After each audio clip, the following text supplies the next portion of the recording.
Hello and welcome to Default Assault, where we take on everything by default. I am your host, Demosthenes, and today we're coming to you from the computer world to talk about TRON. But before we start, welcome back our special guest, Mr. TJ. How's it going, TJ? What's happening, good people? Demos, man. I just had a birthday, and now I'm with you. I'm having a great week. This may be belated Tokeo Jamison's birthday, but it is us who is getting a very sexy present. Boom, let's do this. So like I said, today we'll be talking about the 1982 classic TRON, made by Walt Disney Pictures, starring none other than Jeff Bridges, Bruce Boxleitner. Now there is one hell of a name. And it was kind of a cult classic for a little while. It didn't do very well at the box office, but it gained a lot of fans for its innovative imagery and visuals and forward-thinking ideas. So much so that recently we were treated to a long-belated sequel, Tron Legacy, and coming up soon at the Magic Kingdom, a Tron roller coaster. Who knows what might be in store in the future. But today we will be talking about if the original Tron is required viewing. Now, unlike a lot of our other shows, both of you have actually seen this movie before, and I kind of want to know, what were your initial reactions when you saw Tron? Well, this is interesting. This goes back for me, because back when in the days when you had, you were a kid in the 80s and you had a record player that came with the book that you would read. I had the Tron version of that. And yeah, so that was my first exposure to the story. And then, of course, being in the arcade, seeing the video games playing. And then sometime after that, I actually saw the movie, although previous to prepping for this episode, that was at least a decade and a half ago, if not more.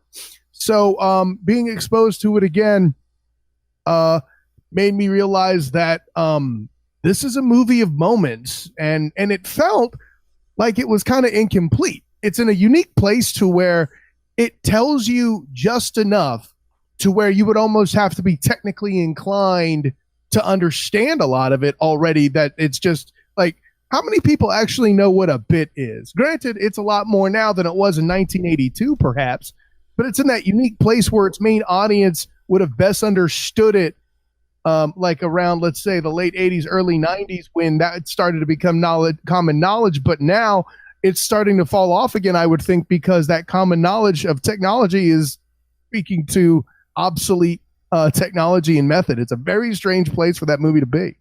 In a strange way, Tron became retro in and of itself. I saw Tron for the first time when I was in college. And at this point in time, I don't think that I had the understanding or the palette to really embrace what Tron was, because at that particular time, when I saw the movie, knowing that it was supposed to be science fiction, I guess I expected more than I got, so I didn't really give it a fair shake. Rewatching it recently in preparation, obviously, and for anybody keeping tally, if you're drinking, go ahead and get that shot ready. I'm wanting experience. And with the colors and the score, and then just if you have to let yourself go for a ride, man. I mean, you can't just sit back and expect to be handheld. Like with this one, you have to pay attention. You have to be willing to go for it. And I was this time around, man. So I have a new appreciation. And Tron is a ride that, pun intended, sucks you right in.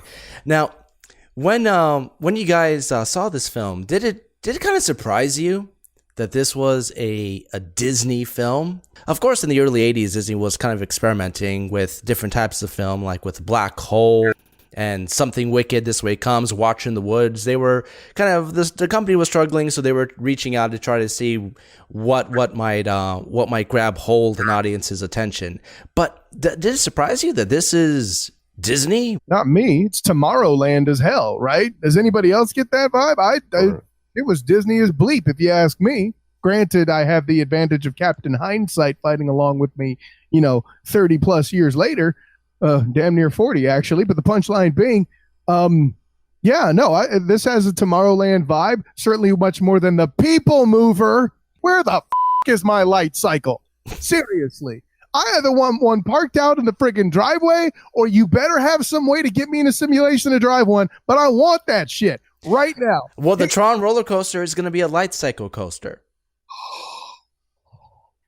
My first exposure to Tron was actually through the World of Disney, the Disney Sunday movies that ran through the 80s. I remember seeing the opening, and it would show a clip from Tron.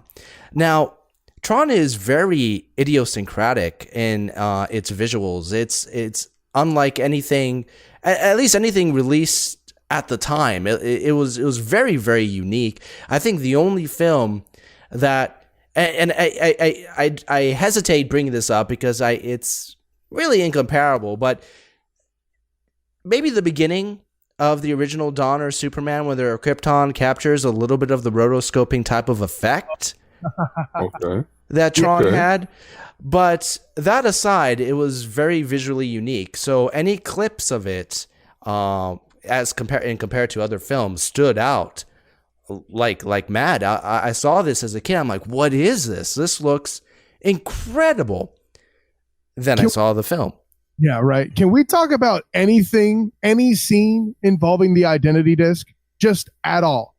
Okay, anything where they're flinging the disc, catching the discs, sending up data with it, drinking power water with it. Just anything involving an identity disc in that movie or a light cycle is fan-goddamn-tastic. Everything else, well, we'll talk a little bit more. But anything involving those two things, booyah. It is a treat. If there's one reason for anyone to watch the film, it is specifically for these visuals. And they hold up, in my opinion. Even with the updated graphics in Tron Legacy, I still have, and granted, some of this is touched by nostalgia, but I still have reverence for that original film. It felt organic. And on a note of trivia, it was actually not nominated for Best Visual Effects that year because the Academy viewed Tron's use of computer animation as cheating. Mm-hmm. And that's why E.T. won that year. And I think that Tron, like a decade later, eventually won an honorary award for it. But really? Bleeding feet. Be real with me. You did this thing with your hands while you were watching the light cycle scene. You know what I'm saying? Seriously. I mean, it was a white knuckler. Well, and you got to put your hands together because that's how you initiate the transformation of the cycle, man. I'm letting my IT prowess show, aren't I? Damn it. Well, it's quite appropriate for this episode. I got carry on. But beyond the visuals, because we can probably sit here and talk about how incredible the film looks, and you've probably already seen a few clips from the film that reinforce that. But visuals are one thing, but what is the plot that builds a foundation for those visuals? Is it as strong? And since Kyle, you kind of brought up a couple of things about the plot, I'm going to go to you first. Yeah.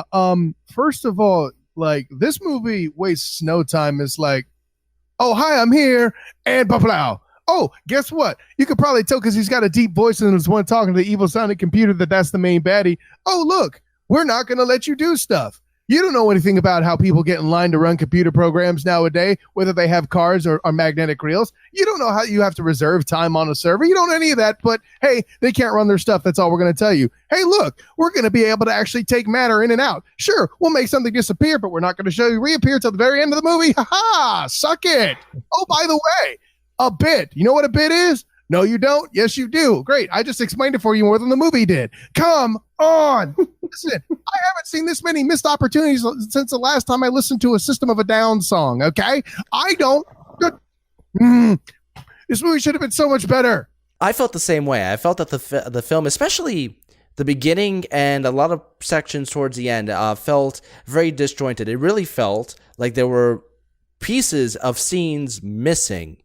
And so I tracked down the fourth draft of the script they used right before they started shooting, to see if I can fill in some of the gaps. And wouldn't you know, they were all there.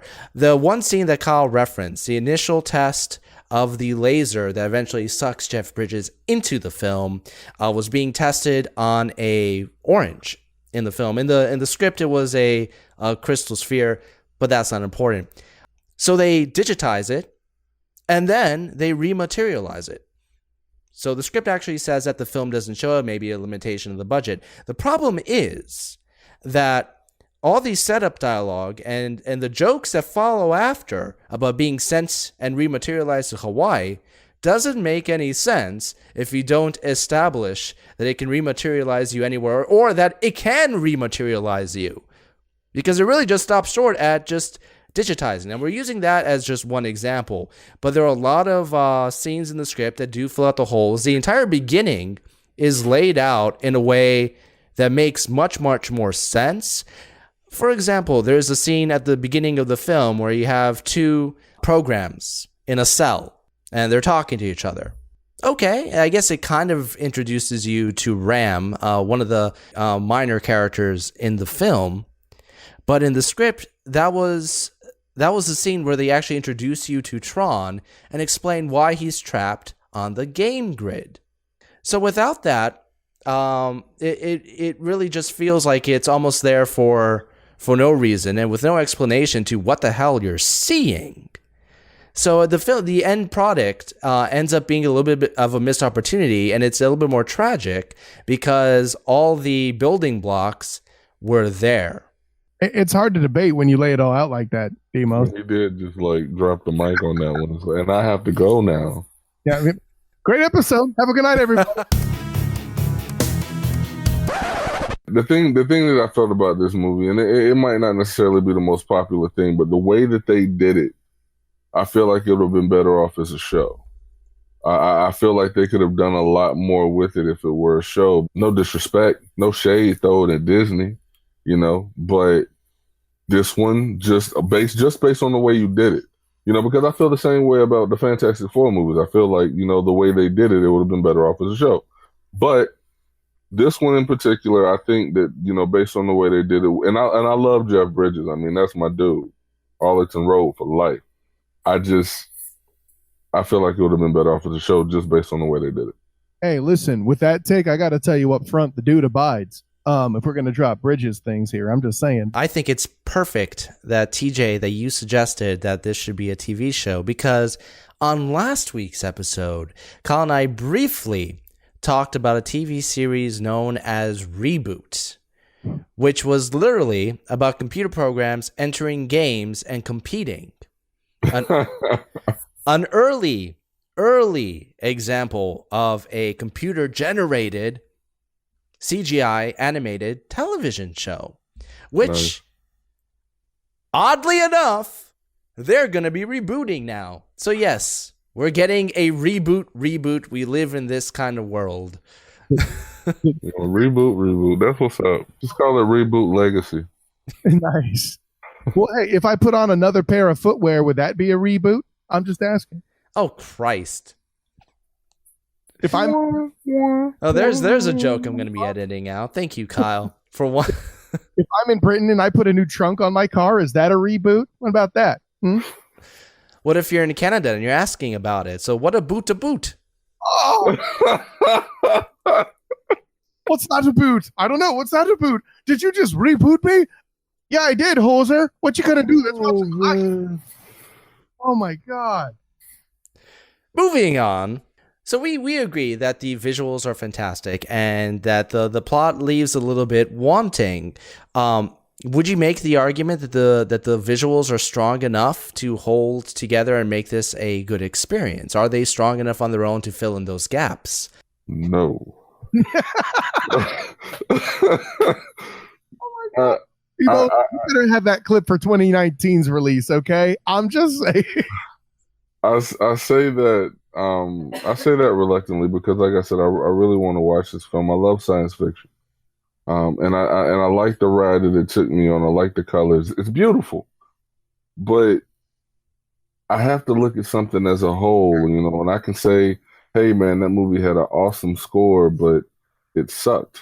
That it happens. I can say, "Hey, man, that is really pretty to look at, but what am I looking at?" And ultimately, that's where we're at. I love Jeffy B, but the pretty pictures wasn't enough to save, the lacking and the more of a TV show like we talked about. Well, that's like your opinion, man. No, the dude had to abide with this one too, obviously. And I got to tell you, as good as the visuals are throughout the movie, one of the more climactic visuals damn near made me turn it off right there. Like, could they have found some way to make a villain like Sark, who was badass to a point, as badass as you could be in 1982 anyway, in a sci-fi film? I'm just saying. And then, like, the best thing they got for him which is the whole thing where his disc shattered. He's like, "Oh, my face, god damn it!" That was great. The visual on that was awesome. And the best you got for me after that, when he combines with the MCP, as they're fusing or whatever, is that he gets big, like, what is it? Magic wand! Save my buster!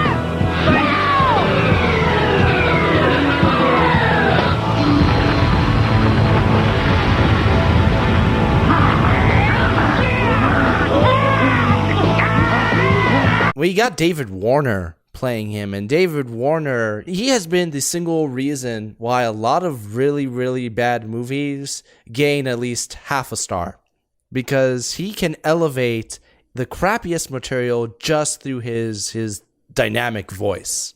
Pop quiz: better raiser of films by half a star. Remind me his name again. Tim Curry? Damn it! I was gonna. Go ahead, do the pop quiz. F- it. Yeah, him or Tim Curry. That's your pop quiz. Tim Curry. Not close. I agree. Tim Curry. The difference between David Warner and Tim Curry is that Tim Curry has an extra dose of relish in everything he says. So based on all that, would you guys say that Tron is required viewing? I'm in a good mood. I don't want to be Debbie Downer. So I'm going to say, if it were a TV show, it could have been one of the greats. But it's not. And it's not required required viewing. I'm sorry. There's a range of crimes for things that could have been missed opportunities as we dung them on the show. And frankly, as you like to get the drinky game going for experiences, Tokyo J, what I'm going to say is it's very similar with Demos and I when we see something that's not as good as it should be. Get your shot glass ready. Missed opportunities ring the span of let's say The Critic not lasting long enough as a cartoon series and not getting enough respect. The other end being Firefly.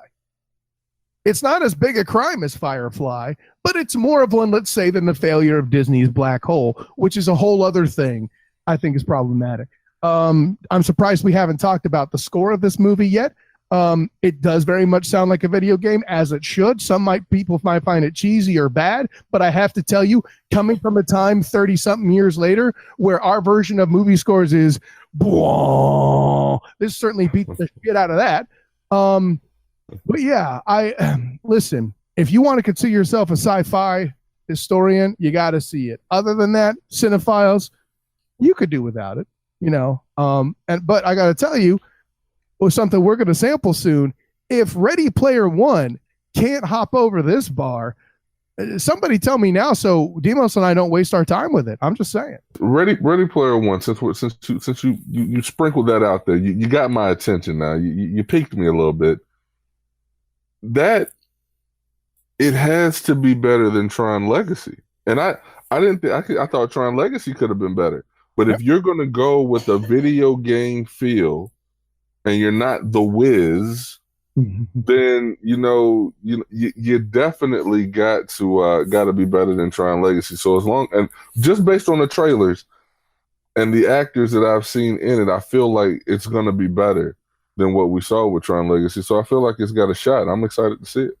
Well, you also have, as the commercials and the trailers have delivered a pun that I can't stand. It's directed by game changer Steven Spielberg. So you got that going for it. I think it's apropos to compare this to Ready Player One. There are a few similarities between the themes and the idea, and more so, it's both are bathed in 80s nostalgia, and they're both blue as so I mean it works out. That's not to say they use a lot of cursing and that there's a lot of nudity. No, the color blue is proficient throughout these. Well, and let me give you a slight adjustment, Demos. One is 80s nostalgia. One invokes 80s nostalgia. Just saying. No, well said.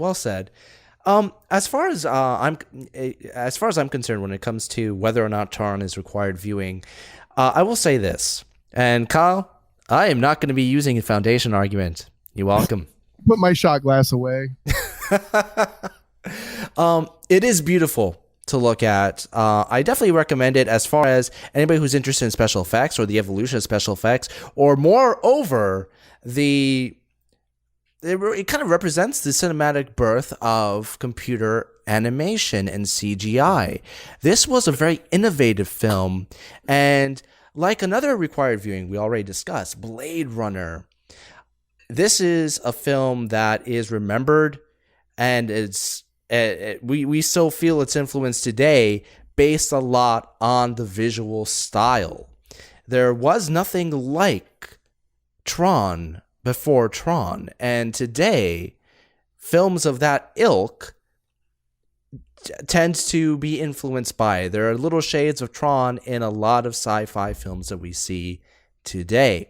And goddamn, those light cycles, hell yeah, I want to ride one, and I hope that the ride of the Magic Kingdom isn't just 45 seconds like the one in Shanghai. It should be at least as long as the People Mover. But it is a bit of a missed opportunity. It's fun to watch. I'd recommend it to somebody.